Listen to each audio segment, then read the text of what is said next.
For the video version of this podcast, please visit our YouTube channel, Daughters of the American Revolution, National Headquarters. Otherwise, please enjoy this audio podcast on your favorite streaming service. So it really is heartwarming for me to see the success of the insignia operation. And my heart really filled with joy for the first $250,000 gift that the National Society was able to make for the 56 signers Memorial Park on the mall, because I was a part of making that happen, of transforming what we do, providing a way that we can to engage in historic preservation, education, and patriotism in a meaningful way because members love their pins.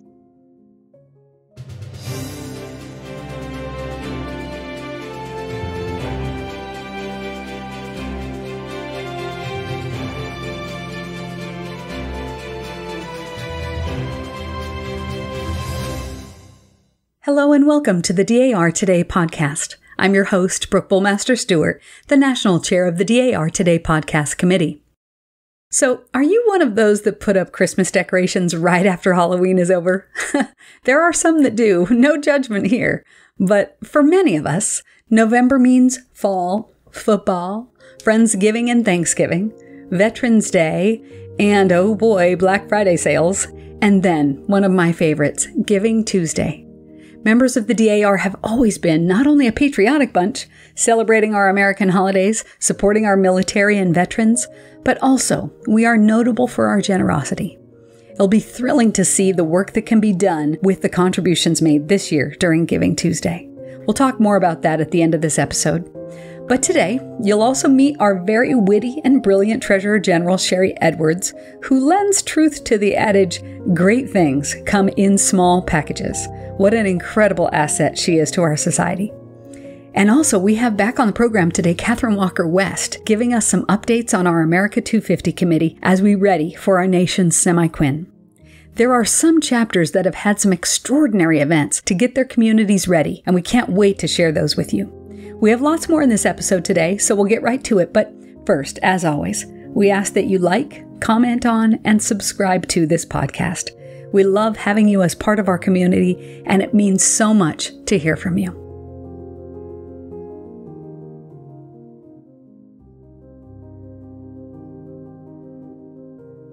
Well, Kathryn Walker West, thank you so much for being here with us again. I think you were here with us a little over a year ago, correct? I was. And you were the national chair, of course, of the America 250 committee. And you were telling us last time about the grants. Would you remind us of that program? I'd be delighted to tell you about that, Brooke. Many of our listeners may recall that the celebration grants are funded by the President General's project. So she has graciously awarded us $1.5 million so that we can issue grants to each of the 3,000 chapters and state societies that we have. And to date, I'm very excited to tell you that we are at the 400 celebration grant approval mark already. And I was so excited this week, we had our first Units Overseas chapter have their grant approved. So I'm very excited about that. The team is working very hard and quickly to approve those grants.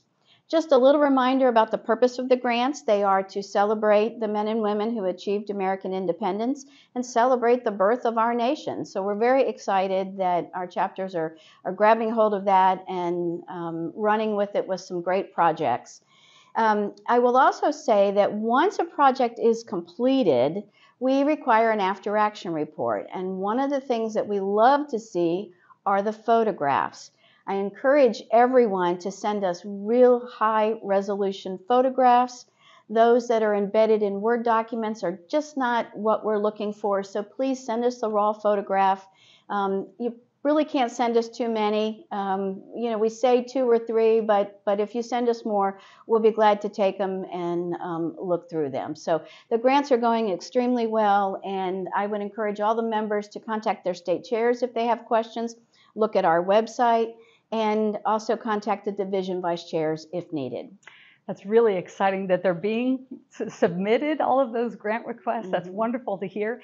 Is there anything new with regard to your committee that we should know about? Well, I tell you, since the last time we spoke, I will say we have a couple of things I'd like to update you on. One is our webinar that we did about a month or so ago, and that can be found, the America 250 Committee webinar can be found on the DAR Leadership Training website, and there'll be a link to it from our committee page as well. So for those members that haven't had a chance to listen to it, I encourage you to do that because you'll hear all sorts of things in that webinar. But secondly, I also have an update on the DAR Pathway of the Patriots. So I'm very excited that we are taking the next steps in the Yorktown area, the Yorktown battlefield area.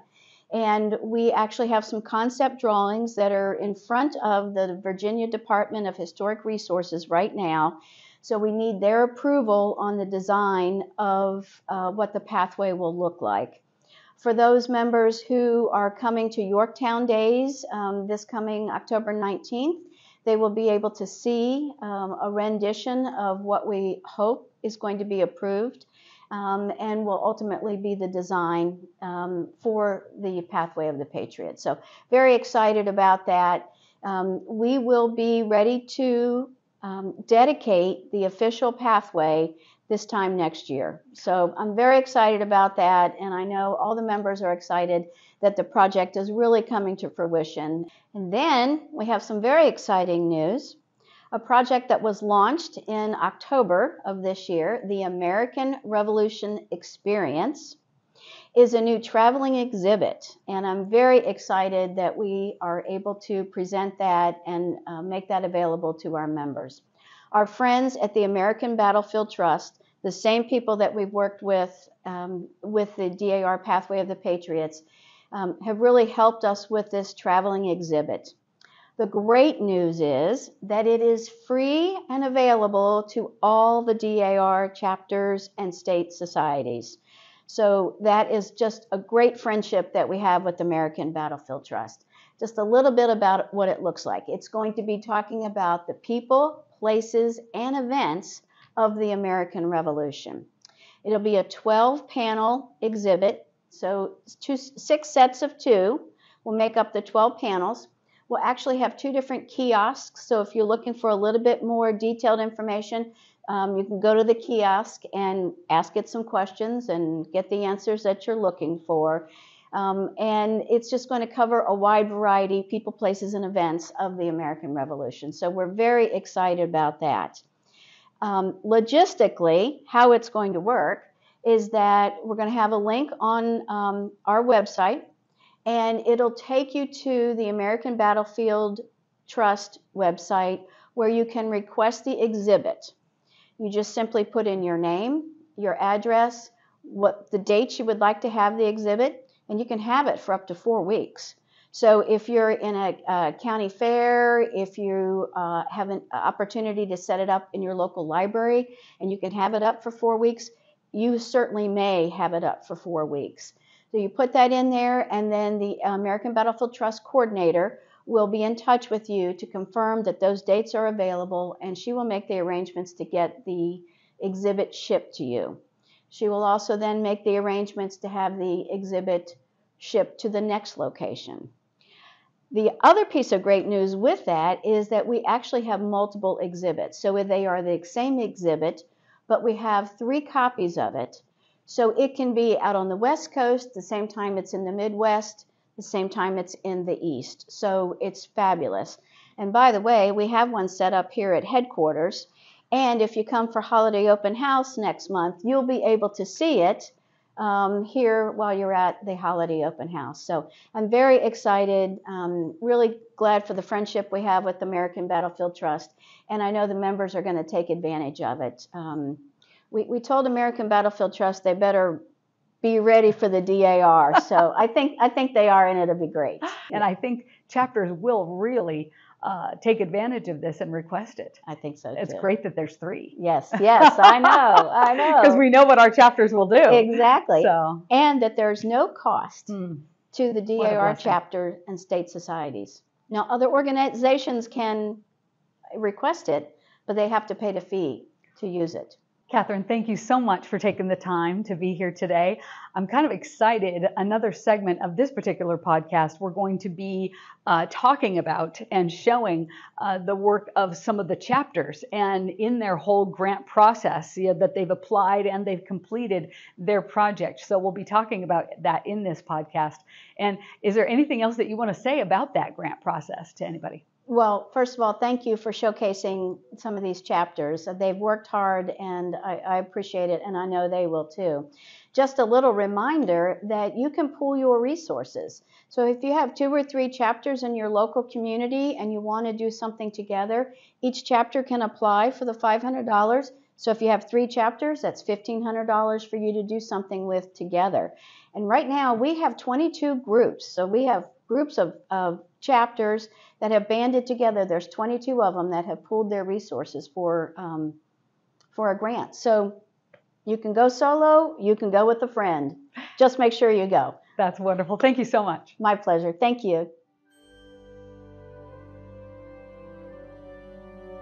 As mentioned in Mrs. West's interview, we wanted to highlight several projects spearheaded by chapters utilizing the America 250 Celebration grants.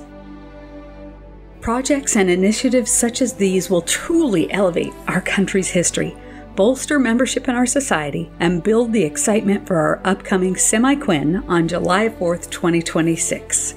Are you looking for ideas? How could your chapter celebrate and promote the 250th birthday of the United States while simultaneously recognizing the patriots who achieved American independence?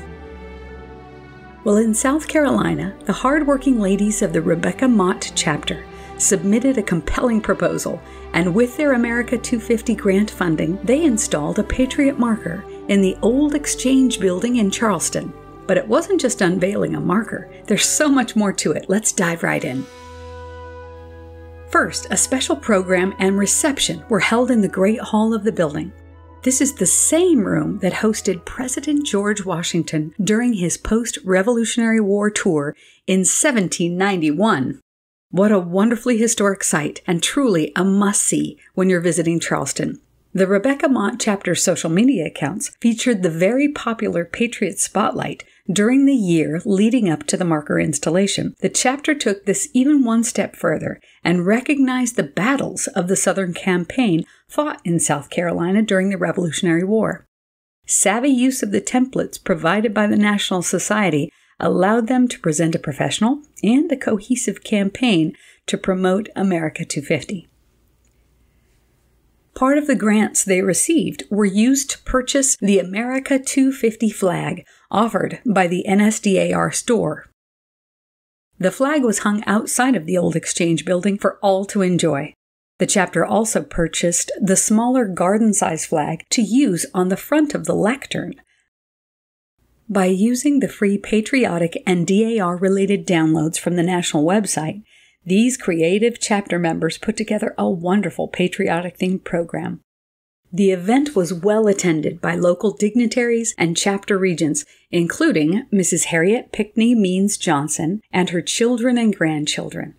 Mrs. Johnson is a direct descendant of Rebecca Mott, the chapter's namesake. A very special woman was also in attendance. Mrs. Hazel Berry, a 41-year member of the chapter who just celebrated her 100th birthday in September, joined the festivities. We love our centenarian daughters. They're all so precious. Chapter Regent Katherine Hyman opened the program with these remarks, and I quote, "We are delighted to commemorate the men and women who imperiled their lives, fortunes, and sacred honor to form these United States of America," end quote. In addition to the marker installation, an educational display titled Race and Revolution was placed in the old Exchange building. Back in March of 2022, the Rebecca Mott chapter hosted Dr. David Dangerfield, who's a professor of history at the University of South Carolina, Salkehatchie. He presented a program at that time called Liberty and Its Limits: Free People of Color, the American Revolution, and South Carolina. Now, a cooperative effort between the chapter, Dr. Dangerfield, and the Old Exchange Building Commission ensued, and the effort resulted in a 6-foot-tall educational paint.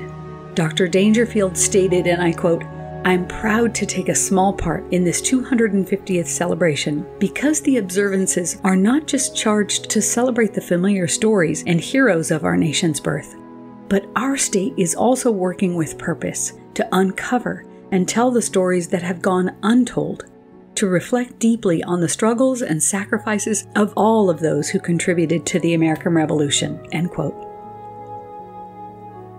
The panel is part of the museum's expanding educational program that will eventually feature more panels highlighting and giving a voice to the contributions of those who have been marginalized in the past. And so important to growing our wonderful society, these ladies were able to get great coverage for their event in the local newspapers. Now, let's travel up the coast to the new Connecticut chapter. This chapter is located in, well, can you guess? It's a trick question.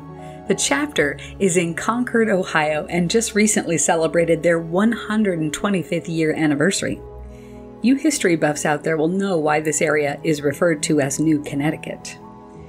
The ladies of the New Connecticut chapter were seeking a meaningful way to recognize and honor the 86 Revolutionary War patriots buried in Lake County, while inspiring and educating the local citizens of the deep history of the brave men and women who sacrificed so much to establish our nation. One of the most interesting parts of this chapter's plan was their idea to have a brick engraved for each patriot. The engraving includes the patriot's name and year of birth and death. Located at the brick site will be a sign with a QR code, and when scanned will provide a short biography of each patriot. What an exciting use of technology! Just think of that. Normally, one only has space to place a patriot's name, but with the addition of a QR code, visitors will be able to read about the life of these patriots as well. It's wonderful. The bricks are located adjacent the flagpole in front of the Lake County Courthouse in Painesville Square near a prominently placed America 250 marker. We are thrilled to reveal the marker, which will be the first recognition of the Revolutionary War patriots in Lake County, said Suzanne Nahamik, regent, in what was proclaimed to be the America 250 kickoff event for the area by Lake County commissioners. The New Connecticut chapter also benefited from great press. Members appeared on radio shows as guests, they were featured in the local newspaper, and they utilized social media to advertise the event and the brick sponsorship. Congratulations are due to this New Connecticut chapter, as the program all tied together beautifully. The dedication was very well attended, with many participants in colonial attire. What fun! Well, these are all great ways to make DAR visible in the community, chapters flying the flags and banners of DAR, and harnessing the innovative skills of our daughters to connect with American history. I encourage you to apply for these amazing Stars and Stripes America 250 celebration grants. What will be your chapter's vision for an America 250 celebration? What does your journey to the Semi-Quin in 2026 entail? I can truly feel the excitement building. Daughters everywhere are the passionate guardians of our founding ideals, of our rich history. The Semi-Quincentennial is an opportunity for us to show all the good of which we're capable, while honoring our past and doing our utmost to help ensure a future based upon the founding principles of our beloved Constitution. We are speaking today with Sherry Edwards, the Treasurer General during the Wright administration. Thank you so much for being here today, Sherry. Brooke, it's a delight to join you today. Tell us, please, about you growing up. So I'm an IBM brat. I guess there's Army brats and there's IBM brats. So I was born in Lawrence, Kansas, where my dad was in graduate school. And surprise, surprise, they had a baby on the way.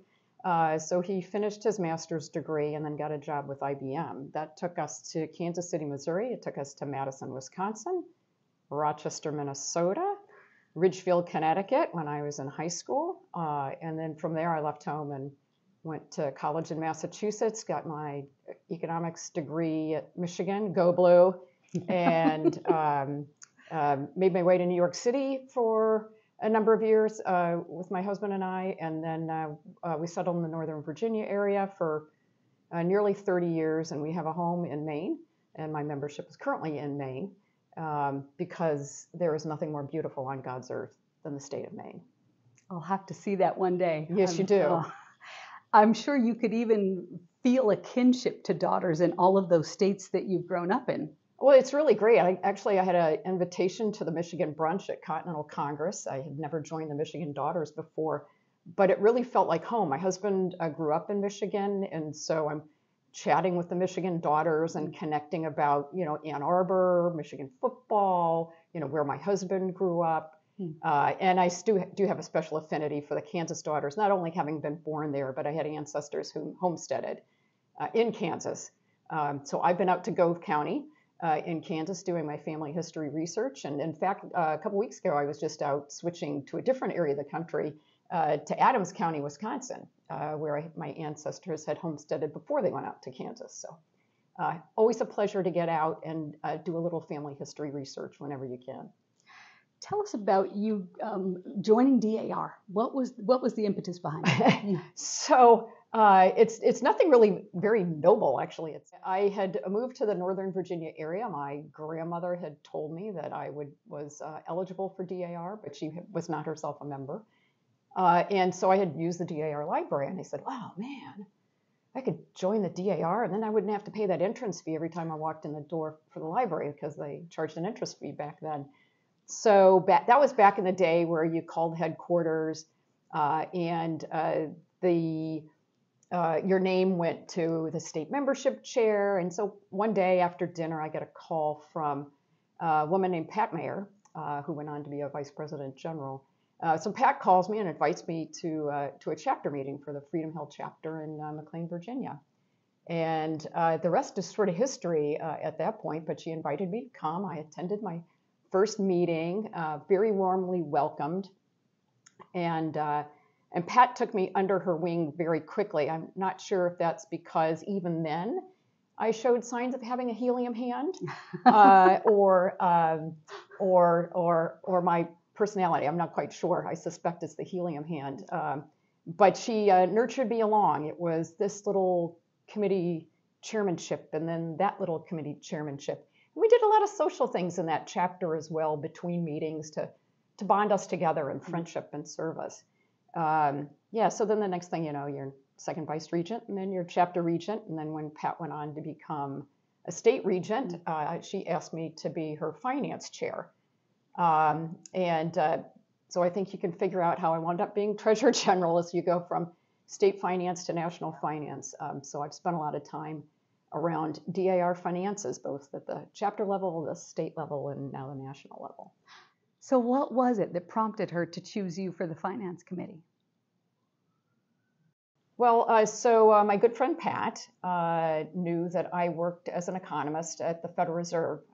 So I've got a PhD in economics from the University of Michigan. My career started at the Federal Reserve Bank of New York. I worked in the research department there and then transitioned over to working at the open market desk, which is the location where the Federal Reserve undertakes its open market operations, does money market monitoring and market monitoring in general.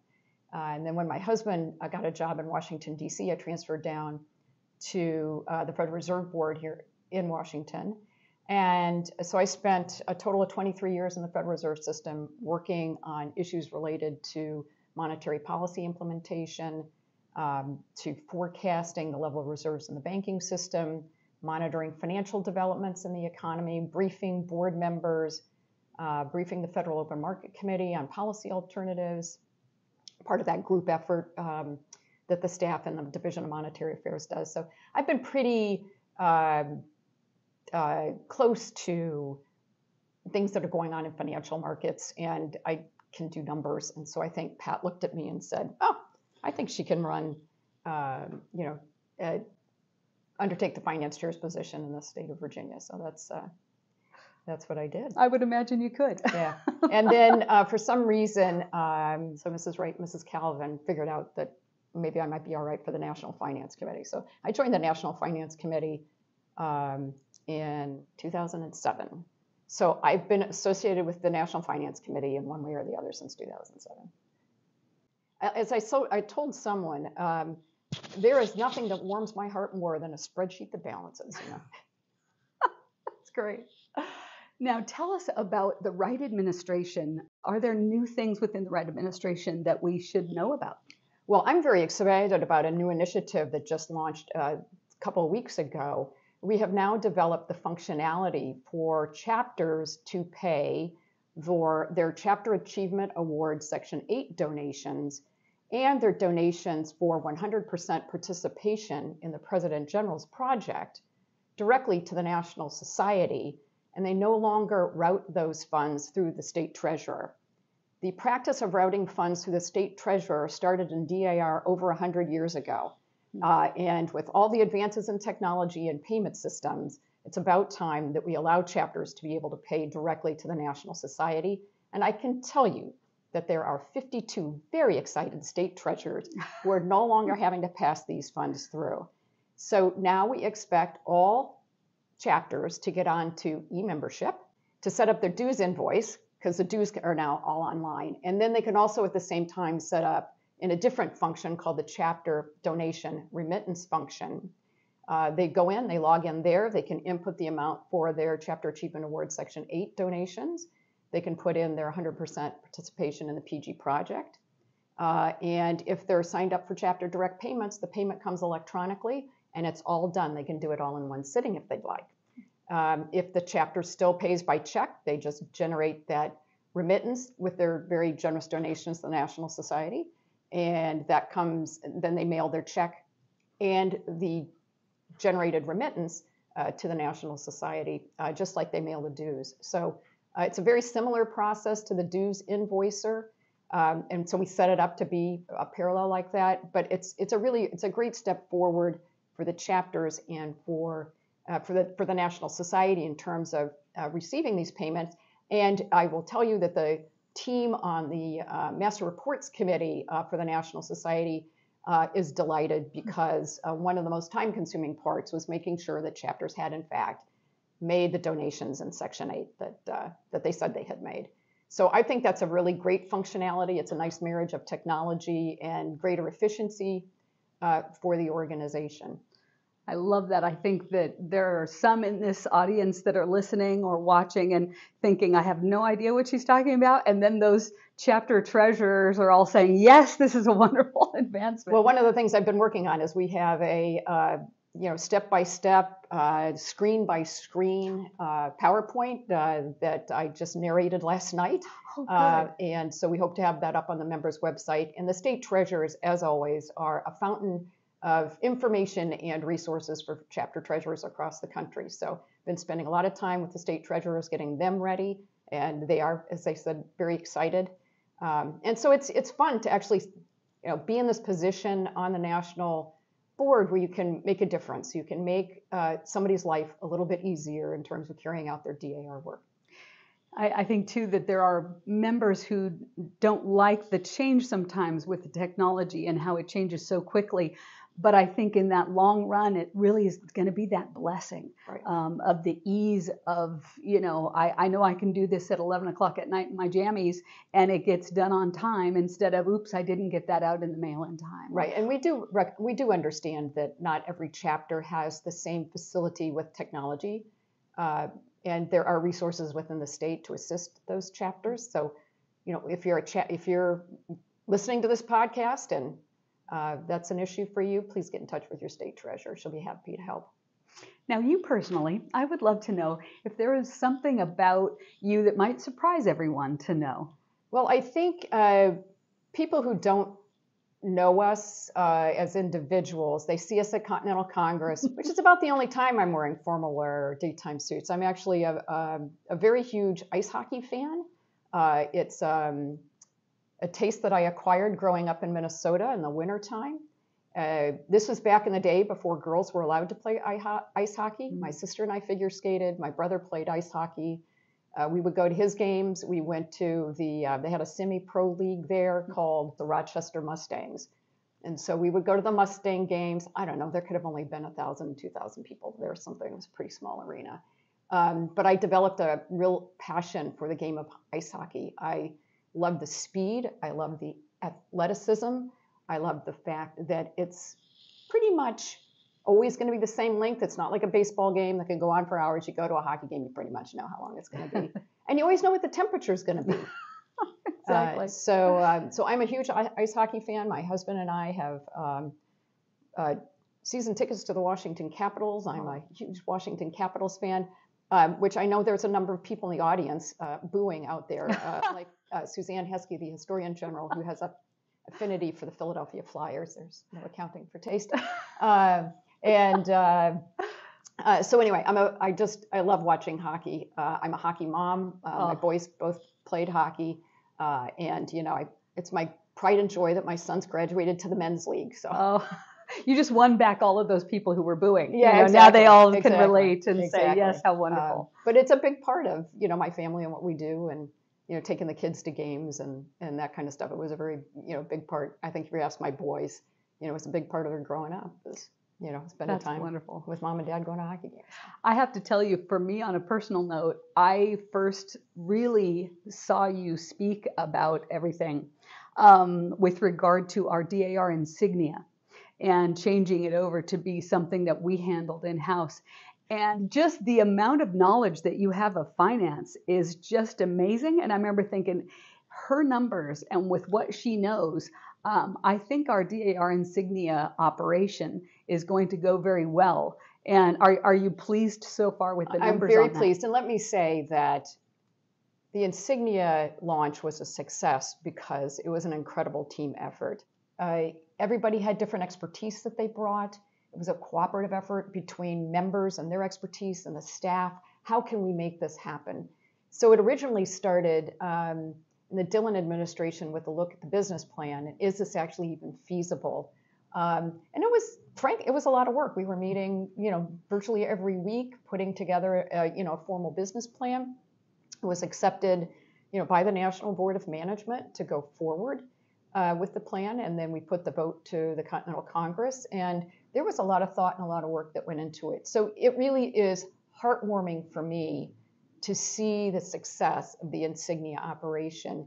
And my heart really filled with joy for the first $250,000 gift that the National Society was able to make for the 56 Signers Memorial Park on the mall, because I was a part of making that happen, of transforming what we do, providing a way that we can to engage in historic preservation, education, and patriotism in a meaningful way, because members love their pins. Mm-hmm. So I thank every single member who has bought a DAR insignia pin, because every pin that you buy allows us to do more to promote our mission.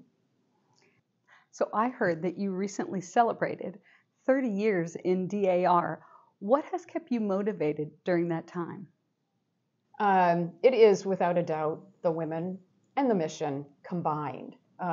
So everyone I've met everywhere along the way in this 30-year journey are women of incredible talent, and we're all dedicated to the same mission of historic preservation, education, and patriotism.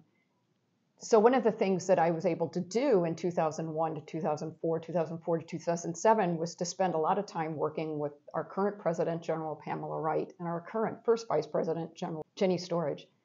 And one of the things you learn a lot about people when you're working with them. You see the work ethic. You see that they're as committed as you are to the mission, and you're all in there working together to achieve an objective. Now, in the case of junior membership, we're trying to raise a lot of money for the schools at the time, but it was just working with them is so much fun, and you get really tightly bonded with them. They're friends for life, and so I find it really, truly special to be serving the National Society in this position as Treasurer General, which is a complete honor that I never thought I would ever have. But then to be doing it with Pamela, with Jenny, and with the other women around the table is just it's a true blessing. And I want to say that this is a team that's truly committed to doing its best for the National Society. Well, Sherry, you are certainly a blessing to our National Society, and thank you so much for being here with us today. All right, it's a pleasure. Thanks, Brooke.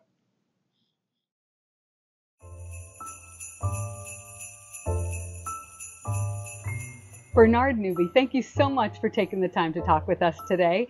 Tell us your official title here. Yes, I'm the team lead for the DAR Store and corresponding department. So what do you do here?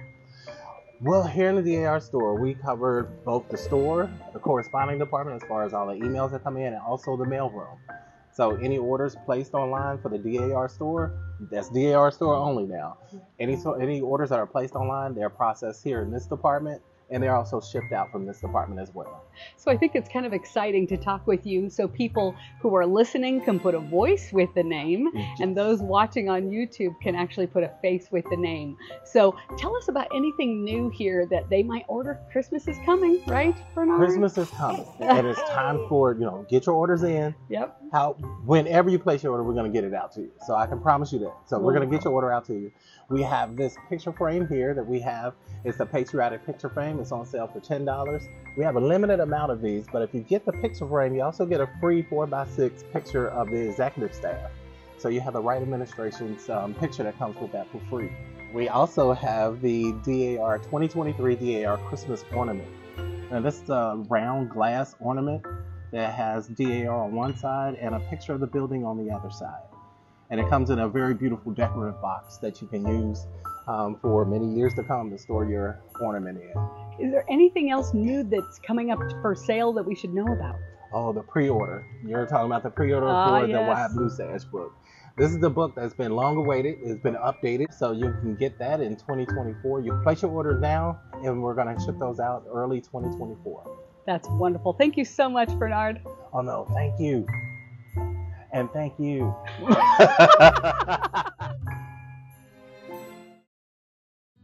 So Thanksgiving is coming. Do you remember the story that we ran in the November episode of the podcast last year, talking about the very unique and special origins of this wonderful American holiday? If you haven't been able to see that, I would encourage you to find that episode in the archives. It's kind of fun.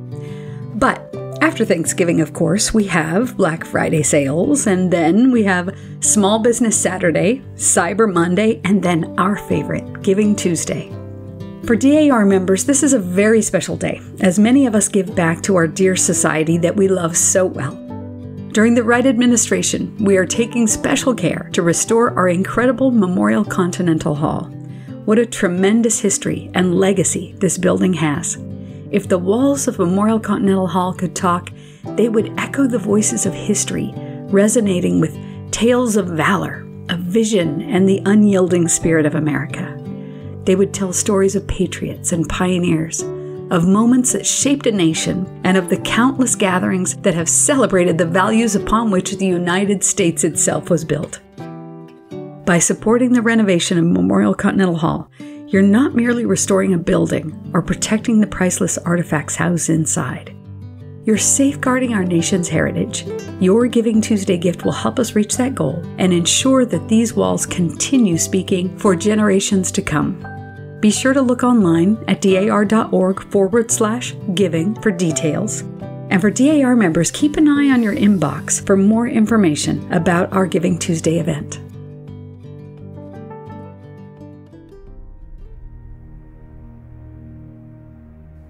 And of course, being November, we always remember that on the 11th day of the 11th month, we honor those veterans who have served. Join the Daughters of the American Revolution as we honor those who have sacrificially served and defended our country.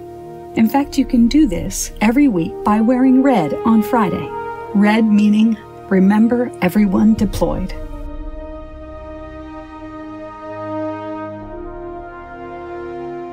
And how poignant are these words of G.K. Chesterton.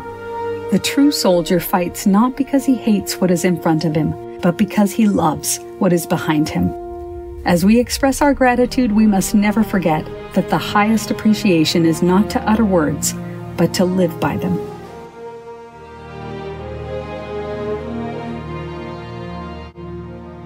Before we do our traditional closing quote, a quick clarification to a misstatement in our October episode in this podcast. Gail Markley is, of course, the state regent of Arkansas, not Alabama. Dear Gail, I ask your forgiveness, and also that of the actual Alabama state regent, Patrice Donnelly. Thank you, ladies. We leave you today with this Native American proverb. Give thanks for unknown blessings already on their way. What a wonderful thought. Well, thanks for listening, and be well, dear friends. Let's celebrate the stars and stripes forever, and remember, with all of your ancestors behind you, you are the result of the love of thousands. Well, this podcast was written and produced by our incredible team of writers and editors. So many to thank today. Special gratitude is expressed for True Lewis, for Etta Reed, Laura Marriott, Allison Manella, Sherry Stein, and Chris Hertzleffler. And we are, as always, so grateful for President General Pamela Edwards Rouse Wright and Historian General Suzanne Heskey for their constant guidance. To Treasurer General Sherry Edwards and to Kathryn Walker West, a special thanks for being so generous with their time. The National Society Daughters of the American Revolution is a nonprofit, non-political volunteer women's service organization dedicated to promoting patriotism, preserving American history, and securing America's future through better education for children. Members are all lineal descendants of those who supported the cause of independence in the Revolutionary War. For more information, please visit dar.org. This is the DAR Today Podcast.